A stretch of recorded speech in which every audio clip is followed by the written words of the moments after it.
예수님이 십자가에서 죽으시고 3일 만에 부활하셨습니다. 예수님이 부활하셨다라는 것은 단지 죽었다 살아난 기적만을 이야기하는 것은 아닙니다.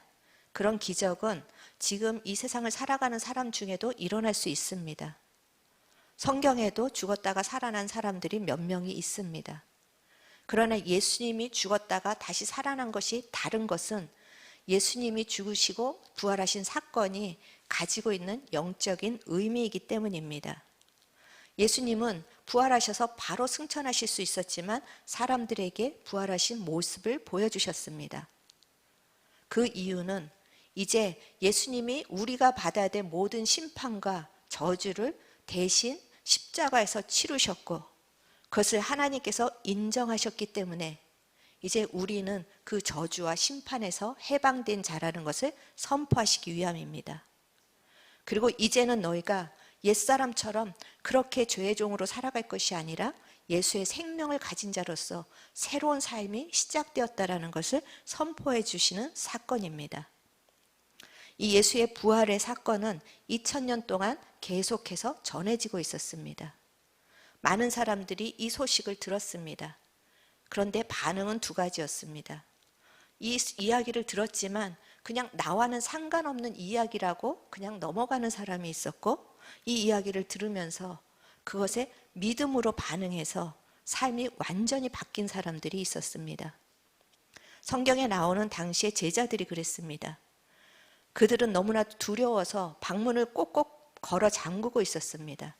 그런데 부활의 주님을 만나자 그 두려움이 다 사라지고 용기가 생긴 것입니다. 어떻게 살아야 되나? 그냥 업으로서 할 수 없이 그물을 던지고 그렇게 살던 삶에서 이제는 새로운 인생을 정말 꿈을 가지고 사는 인생으로 바뀐 것입니다. 당시의 제자들뿐만이 아니라 이 예수의 부활하신 사건을 직접 눈으로 목도하지는 못했지만 그 이야기를 들으면서 믿음으로 반응한 많은 사람들은 동일한 역사가 일어났습니다. 그래서 사람들 앞에서 내가 예수를 만나고 내 인생이 이렇게 변했다라고 자신 있게 그렇게 간증이 끊이지 않고 있는 것입니다. 우리는 얼마나 많은 부활의 소식을 들었습니까? 그리고 오늘이 부활절인데 얼마나 많은 부활절을 여러분이 맞이하였습니까? 그런데 이 부활 사건이, 이 부활의 소식이 정말 여러분의 인생을 바꿀 만한 강력한 소식입니까? 오늘 본문에 등장하는 마르다라는 여자는 부활에 대한 신앙이 있었습니다. 그런데 그 부활의 신앙이 자기의 현재 삶 속에서는 아무런 능력을 발휘하지 못했습니다. 앞서서 간증했던 그 제자들이나 사람들은 그 삶이 송두리째 변하는 역사가 일어났습니다. 그런데 마르다는 그 부활의 소식을 알고 있었고 부활 신앙을 가지고 있었지만 그 삶 속에서는 그 부활 신앙이 어떠한 영향력도 끼치지 못하는 것을 보여주고 있습니다. 한번 우리가 이야기 속으로 들어가 봅시다. 지금 마리아, 마르다, 그 다음에 나사로라는 그 형제가 모여서 살고 있습니다. 그런데 어느 날 갑자기 나사로가 병에 걸렸습니다. 이 가정은 예수님이 특별히 사랑하는 가정이라고 5절에 그렇게 말을 하고 있습니다. 3절에도 보면은 마르다가 스스로가 예수가 사랑하는 나사로라는 표현을 거침없이 하고 있습니다. 이 예수님의 사랑에 대한 확신이 있었습니다. 오빠가 병에 걸리자 이제 예수님께 요청만 하면 그분이 와서 고쳐주실 거야. 그런 기대가 있었습니다. 지금 예수님이 계신 곳은 이 베다니 그 마리아와 마르다의 가정에서 2km 정도 떨어진 곳에 계셨습니다. 우리가 이렇게 걸음을 걸어보면 알지만 2km 정도면 빠른 걸음으로 늦어도 30분을 넘기지 않습니다.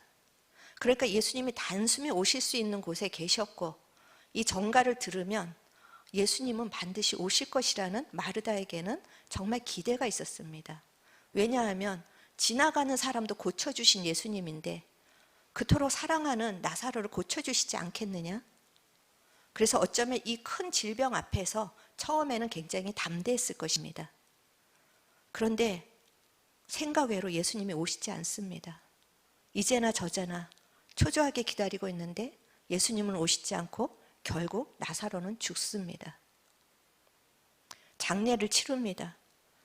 그리고 나사로의 무덤을 돌에 가두었습니다. 그런데 이제 정말 그 3일이 지나서 시체에서 냄새가 나기 시작하는데 예수님이 등장을 하신 것입니다. 여러분 같으면 이 예수님이 반가우시겠습니까? 아, 드디어 예수님 오셨구나. 반가운 마음보다는 사실 원망의 마음이 있을 것입니다.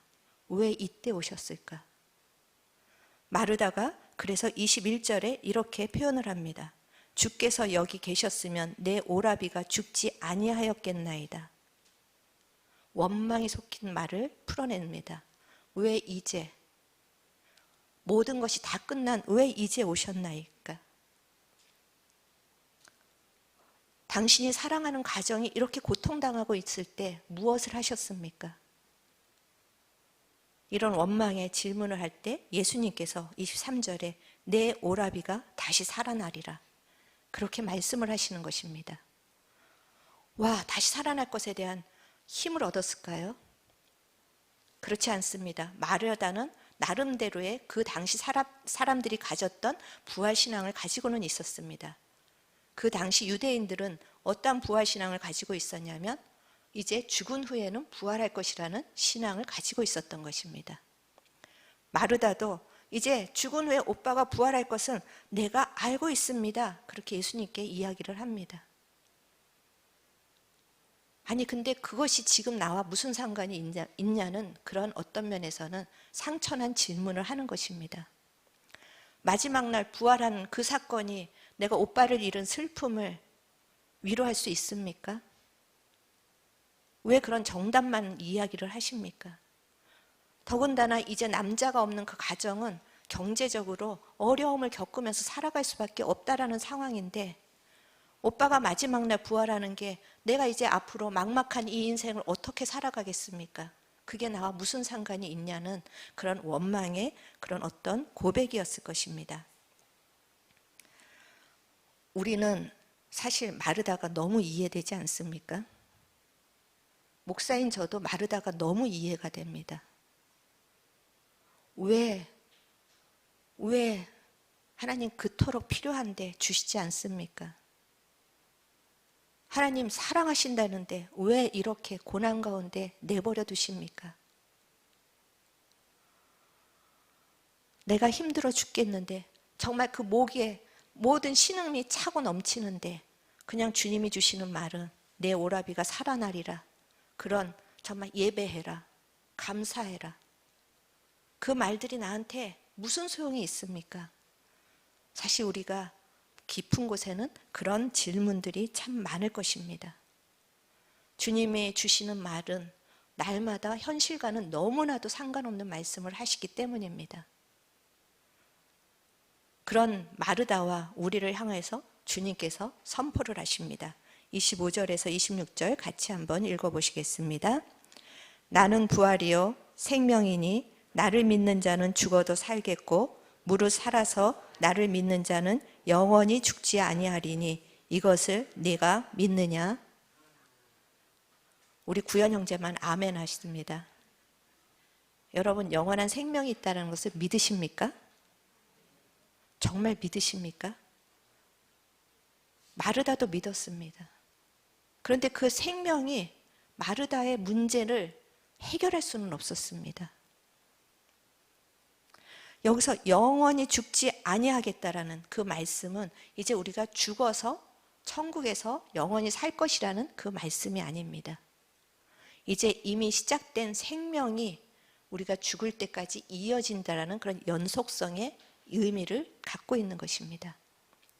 우리가 예수를 믿는 순간 우리 안에는 부활의 생명이 시작되었습니다. 그리고 그 부활의 생명으로 이 땅 가운데서 우리의 문제를 돌파하고 살다가 우리가 마지막 날 죽었을 때 우리는 영원한 생명으로 들어갈 것입니다. 그렇다면 내 안에 시작된 이 부활의 생명은 그냥 무능한 생명이 아니라 나의 문제 속에서 역사하는 생명이 되어야 한다라는 것입니다. 그 실질적으로 내 삶 속에서 나의 생각 하나 바꾸지 못하고 나의 슬픔 하나 바꾸지 못하는 부활 신앙이라면 지금 마르다가 가지고 있는 나도 알고 있습니다. 그러나 그것이 나에게 무슨 상관이 있습니까? 이런 신앙생활을 할 수밖에 없다라는 것입니다. 우리 안에 부활의 생명이 있으면 우리는 모든 것을 돌파할 수 있는 능력을 가진 것입니다. 고린도 후서에서는 그것에 대해서 이렇게 이야기를 하고 있습니다. 고린도 후서 4장 8절에서 10절 같이 한번 또 읽어보시겠습니다.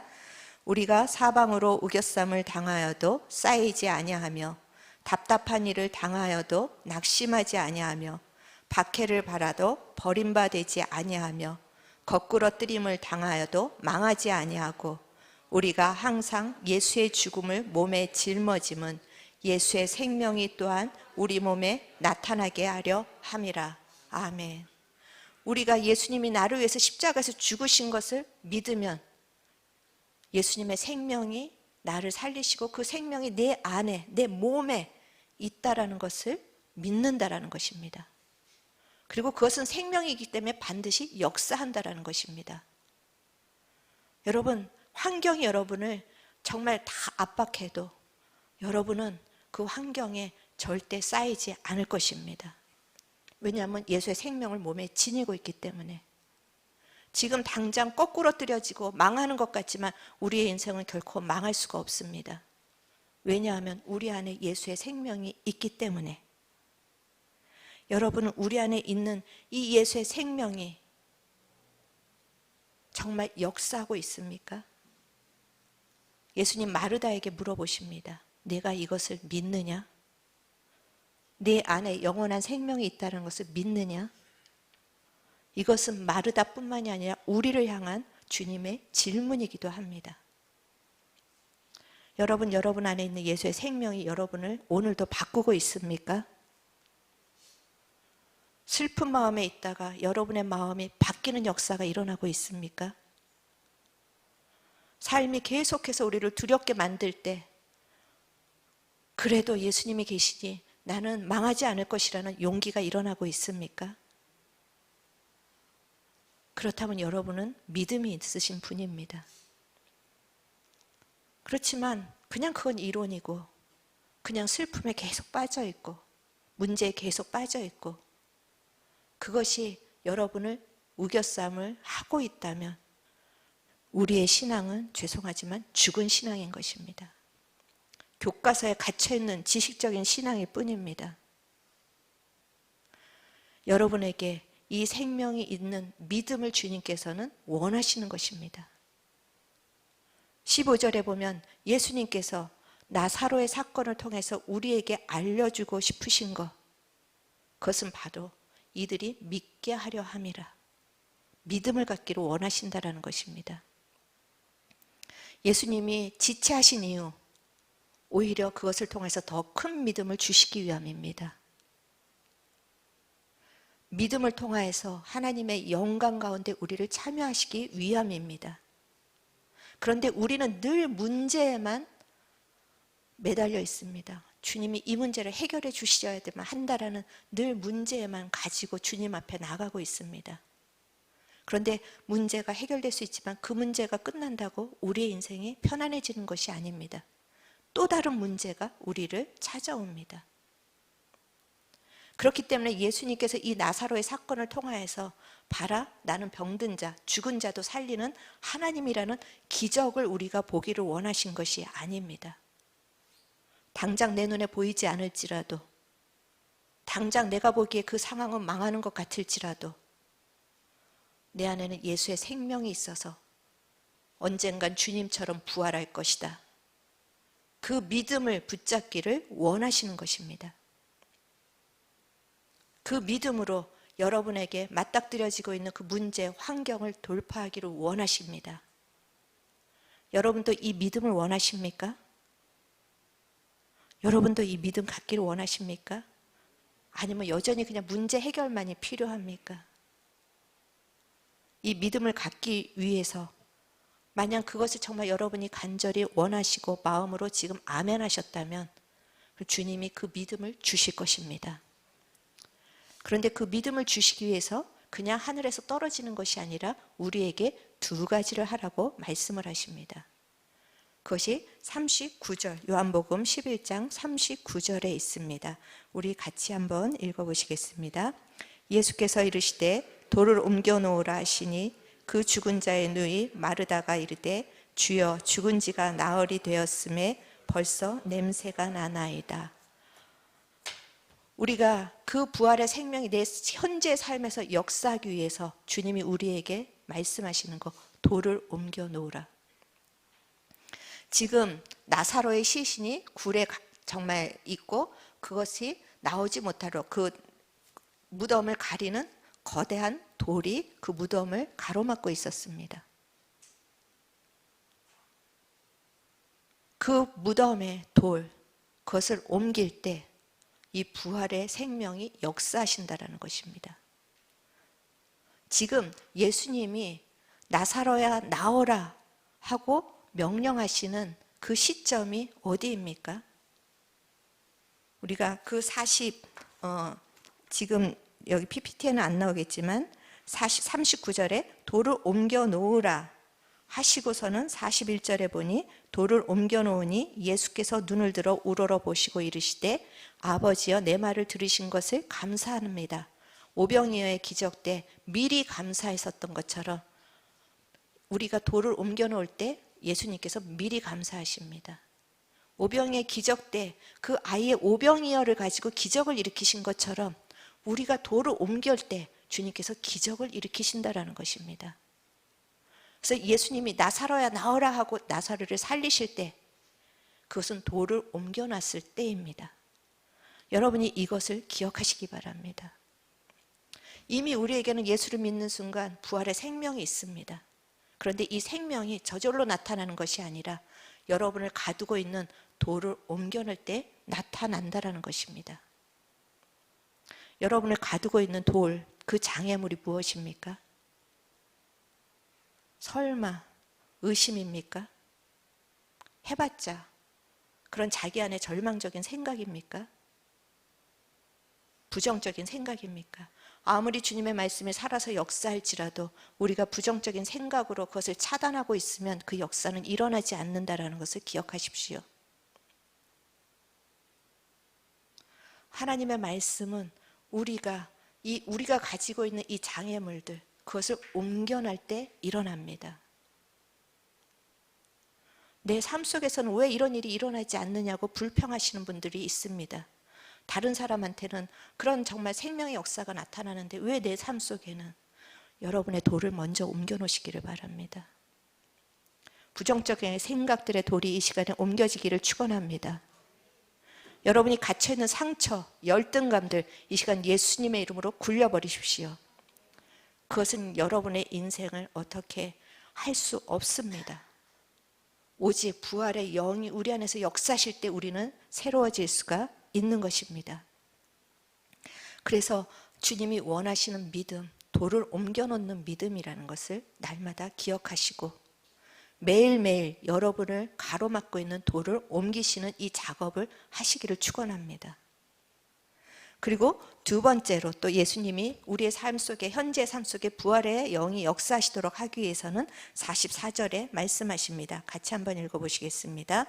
죽은 자가 수족을 배로 동인 채로 나오는데 그 얼굴은 수건에 쌓였더라.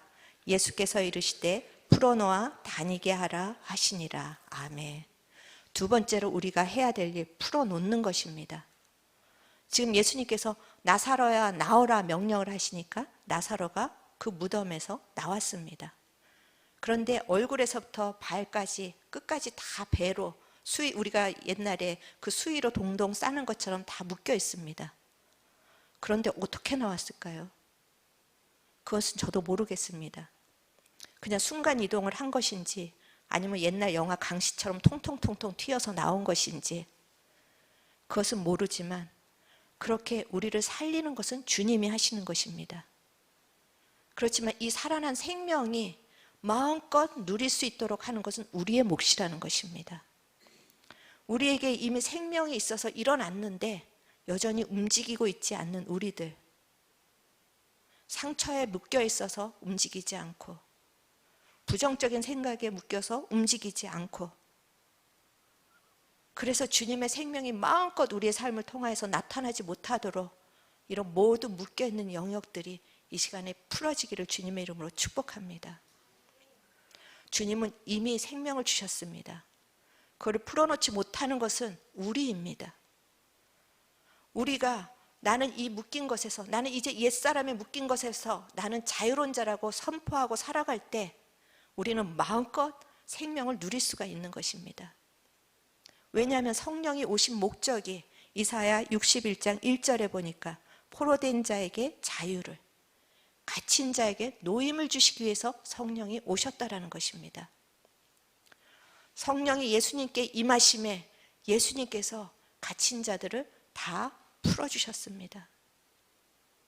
이미 우리에겐 이 능력이 있는데 여러분이 믿음으로 여러분의 묶인 것들을 풀어놓으십시오.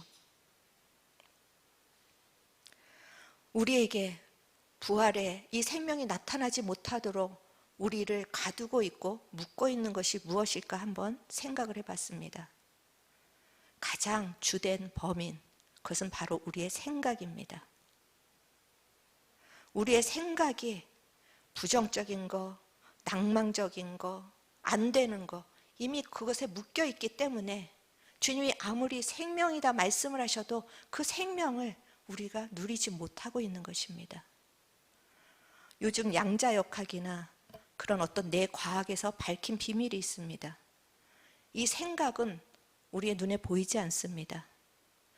그리고 여러분이 어떤 생각을 하는지 사람은 아무도 모릅니다. 그런데 그 뇌과학 부분에서 밝힌 사실이 우리의 생각이 파동을 가지고 있고 에너지를 가지고 있답니다. 내가 어떤 생각을 하느냐에 따라서 그것이 에너지가 되어서 역사를 한다라는 것입니다. 내가 긍정적인 생각을 하면 그것이 긍정적인 에너지가 돼서 역사를 하는데, 내가 부정적인 생각을 하면 그 부정적인 그 공기가 우리의 모든 것들을 지배할 수 있다라는 것입니다. 실질적으로 과학으로 이것을 증명했더니 어떤 생각을 하느냐에 따라서 사람의 뇌 회로가 바뀌었다고 합니다. 부정적인 생각을 하던 사람이 긍정적인 생각을 하니까 뇌 회로가 다 살아나고 바뀌었다고 합니다. 그리고 과학적으로 증명했는데 더 무서운 것은 유전자까지 바꾼다고 합니다. 그래서 하나님께서 그 부모의 그 영향력이 자식의 3, 4대까지 간다고 말씀하신 게, 이 어떤 생각을 부모가 어떤 생각을 하느냐에 따라서 그 자식의 인생도 결정되는 유전자가 흘러가고 있다는 것입니다. 이 과학이나 이런 양자역학은 그저 하나님의 창조 질서의 일부분을 밝힌 것에 불과합니다. 하나님은 우리가 어떤 생각을 하는지에 따라서 하나님의 생명을 흘려보내도록 우리를 창조하셨습니다. 그것이 과학적으로 밝혀졌을 뿐입니다. 여러분이 이제부터라도 여러분의 모든 갇혀있는 생각들을 하나님의 말씀의 생각으로 바꾸시기를 축원합니다. 우리가 이 원리를 알고 나면 성경의 모든 것들이 같이 풀어지기 시작합니다. 우리가 시편 1편에 보면은 뭐라고 합니까? 세상을 쫓아가지 않고 하나님의 말씀을 쫓아가는 사람이 가장 복이 있다라고 선포하지 않습니까? 왜냐하면 세상의 소리를 쫓아가면 쫓아갈수록 어둠의 그 에너지가 역사를 하기 시작해서 정말 그 어둠의 일들로 나중에 나타난다라는 것입니다. 그런데 하나님의 말씀을 쫓아가면 그 말씀이 가지고 있는 이 생명의 역사가 에너지가 되어서 결국 우리의 심령도 살리고 우리의 환경도 살린다라는 것을 그 시편에서 선포하고 있는 것입니다. 여러분이 그 생각의 시간에 내 생각 내가 원하지 않는데 저절로 들어오는 거 어떡할까? 물론 저절로 들어옵니다. 하지만 빨리 도를 옮기셔야 합니다. 빨리 도를 옮기시고 그 생각에 그 모든 것들을 차단하고 하나님의 말씀을 그 여러분의 생각 속에 여러분이 선포하셔야 합니다. 뇌는 다른 사람의 목소리가 아니라 자기의 목소리를 가장 좋아한다고 합니다. 저는 사실 제가 설교하고 나서 듣는 것이 굉장히 괴롭습니다. 제 목소리를 듣는 것이 그렇게 어색하고 이상할 수가 없습니다. 거의 다 대부분 그러실 것입니다. 그런데도 제가 선포하는 말이, 다른 사람이 저에게 들려주는 말보다 제가 선포하는 말이 저를 세운다라는 것입니다. 그렇기 때문에 여러분, 지금 여러분의 말에, 여러분의 생각에는 무엇이 담겨 있습니까? 그것을 바꾸는 것이 생명의 역사가 일어나게 하는 열쇠인 것입니다. 이 시간에 여러분이 가지고 있는 모든 생각들을 예수님의 이름으로 끊으십시오. 세상의 소리들을 예수님의 이름으로 끊으십시오. 부모로부터 들었던 말들을 예수님의 이름으로 여러분이 스스로 취소하십시오. 부모를 원망하고 그것이 아니라 내 부모는 비록 나한테 너 같은 게 너는 안 될 거야 그런 말을 선포했을지라도 이제 나는 하나님의 말씀으로 새롭게 선포합니다. 나는 잘 될 사람입니다. 왜냐하면 내 안에 예수의 생명이 있기 때문입니다. 그렇게 선포할 때 여러분 가운데 반드시 잘 되는 역사가 일어날 것입니다. 세상은 계속 우리에게 염려의 소리를 줍니다. 이렇게 될 것이다. 저렇게 될 것이다. 얼마나 또 많은 것들이 인터넷을 통해서 쏟아져 나오고 있습니까? 그런데 주님이, 하나님이 말씀하셨습니다. 염려하지 말고 기도하라고. 염려하지 말고 감사하라고. 염려하면 염려의 에너지가 여러분의 인생을 둘러쌀 것입니다. 그렇지만 감사할 땐 감사의 능력이 여러분의 인생을 이끌어갈 것입니다. 기도는 우리의 입술의 권세를 풀어놓는 것입니다. 그냥 하나님 이거 주십시오 저거 주십시오가 아니라 우리의 입술에 말씀을 선포하고 내가 말씀대로 살겠다라는 것을 선포하는 것이 기도인 것입니다. 그럴 때 이 말의 권세를 가지신 하나님의 창조 역사가 우리의 입술을 통하여서도 일어난다라는 것을 반드시 믿으시기 바랍니다. 여러분이 상황과는 전혀 상관없이 예배드리고 찬양하고 감사하고 말씀을 선포하는데 그 일은 반드시 일어난다라는 것입니다. 그것은 지금 내 상황과 전혀 엉뚱한 정말 상관이 되지 않는 말씀 같은데 나중에 보면 결국 그 일이 다 이루어지고 있습니다. 그래서 정말 하나님께서 요한복음 11장 40절에 내가 이 말을 믿으면 그 영광을 보리라 하지 않았느냐 그렇게 말씀하시는 것처럼 여러분이 반드시 영광을 보는 날이 올 것이라는 것입니다. 사진을 한번 보여주시겠습니까? 저 나무를 한번 여러분의 이미지 속에 이제 믿음으로 새겨놓으시기를 바랍니다. 저 나무가 처음 뿌리는 바위 밑에 있었습니다. 바위 밑에서 바위를 뚫고 나갈 수가 없었습니다. 그런데 저 나무가 가지고 있는 생명력이 바위를 마침내 뚫었습니다. 우리가 계속해서 믿음으로 이 생명을 선포할 때, 믿음으로 우리의 모든 장애물들의 돌을 굴려버릴 때, 믿음으로 계속해서 우리의 입술의 권세를 풀어놓을 때 저런 날이 반드시 올 것입니다. 우리 사랑하고 사랑하는 중등부 우리 학생들, 여러분의 생각에 하나님의 말씀을 지금부터 심으십시오. 10년 후에 달라질 것입니다. 여러분 자신을 보고 여러분의 환경을 보지 말고 하나님의 꿈을 심으십시오. 지금은 모르지만 10년 후, 20년 후에 여러분의 인생은 반드시 저 나무와 같이 될 것을 예수의 이름으로 선포합니다. 지금 우리 아이들이 살아가는 게 너무 힘듭니다. 목사님은 너희들의 심정을 알고 있어. 얼마나 유혹도 많고 얼마나 친구들 사이에 그런 정말 끼려면 말도 더러워져야 되고 생각도 더러워져야 되고 그런 영향을 얼마나 많이 받고 있는지 우리 때랑은 정말 상상도 할 수 없는 일들이 우리 아이들의 학교에서 일어나고 있습니다.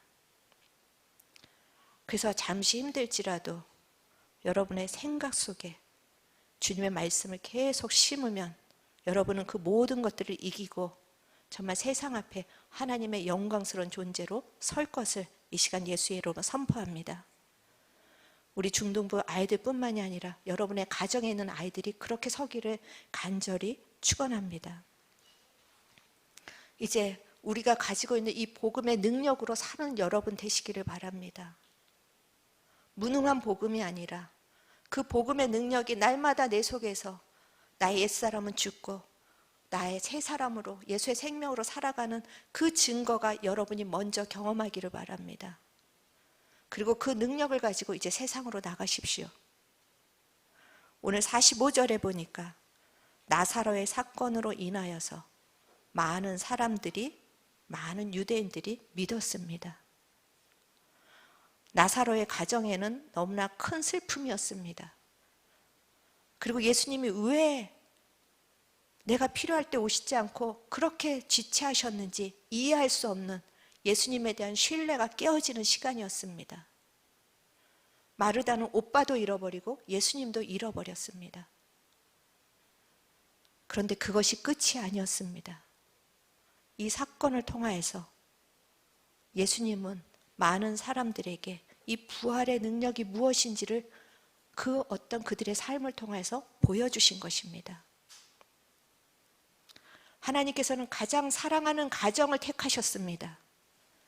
그 가정을 택하셔서 가장 사랑하기 때문에 그 가정에게 세상의 성공을 주신 것이 아니라 오히려 고난을 주셨습니다. 그런데 그 고난은 하나님의 영광을 위한 고난입니다. 여러분이 문제 속에서 나는 주님께 버림을 받았나? 그렇게 생각하는 그 순간이 영광으로 바뀔 것입니다. 우리 안에 예수의 생명이 있는데 우리가 그냥 세상에서 잘 되고 잘 먹는 것에 연연하여서 그렇게 생명을 가리는 자가 되지 않기를 축원합니다. 오늘도 죽어가는 사람들이 너무나도 많이 있습니다. 이번 주에 우리 어떤 성도님에게 친구가 자살하고 싶은데 그 성도에게 전화를 했다고 합니다. 그래서 그 친구와 함께 이제 매일 기도를 하기로 했고, 이것이 생명이 흘러가는 역사입니다. 우리는 세상에서 그냥 잘 먹고 잘 살기 위해서 세상을 쫓아갈 자가 아니라 이 예수의 생명을 가진 자입니다. 내가 예수의 생명으로 살아갈 때 주님께서는 반드시 나를 통하여서 많은 사람들을 생명으로 이끌고 가신다라는 것을 믿으시기 바랍니다. 오늘 부활절, 그래 주님이 또 살아나셨지, 이 지식으로 끝이지 않기를 간절히 축원합니다. 살아계신 주님을 여러분이 이 시간에 보기를 원합니다. 그 주님의 생명을 방해하는 모든 걸림돌들, 그것이 어떤 것이든 다 이 시간에 여러분이 취소하시기를 바랍니다. 그리고 여러분의 인생에 말씀을 심을 때, 여러분의 인생에 예수 그리스도를 향한 찬양을 심을 때, 여러분의 인생에 감사를 심을 때 여러분뿐만이 아니라 많은 사람들이 살아날 것입니다. 그런 부활의 증인으로 살아가는 여러분이 되기를 간절히 축원합니다. 오늘은 우리가 이 시간에 먼저 기도하시겠습니다. 지금 여러분의 생각을 가로막고 있는 것은 무엇입니까? 주님께서는 우리에게 생명을 주시고 그 생명을 주실 뿐만 아니라 풍성히 주시기를 원하는데, 그 주님의 생명을 가로막고 있는 여러분 안에 현실이라는 거, 보이는 이성이라는 거, 이것을 다 내려놓으시기를 축원합니다. 여러분이 스스로 자기에게 하는 말, 나 같은 게 해봤자, 이 모든 말들이 취소되기를 원합니다. 여러분이 여러분을 제한하지 말기를 원합니다. 이 시간에 성령님, 내가 나를 스스로 묻고 있는 것이, 가두고 있는 것이 무엇입니까? 그것을 알려주십시오. 그리고 이것을 예수의 이름으로 취소합니다. 그것이 나의 인생을 주장할 수 없습니다. 오직 주님만의, 주님의 살아가시는 말씀만이 나의 인생을 주장하십니다. 여러분, 구체적으로 여러분이 어릴 때 들었던 말이 있다면 그것을 끊으십시오. 오늘 성령이 운행하시는 이 시간에 하나님께서 이제 그 돌을 굴린 우리들의 결단을 보시고 생명으로 역사하실 것입니다. 같이 기도하시겠습니다.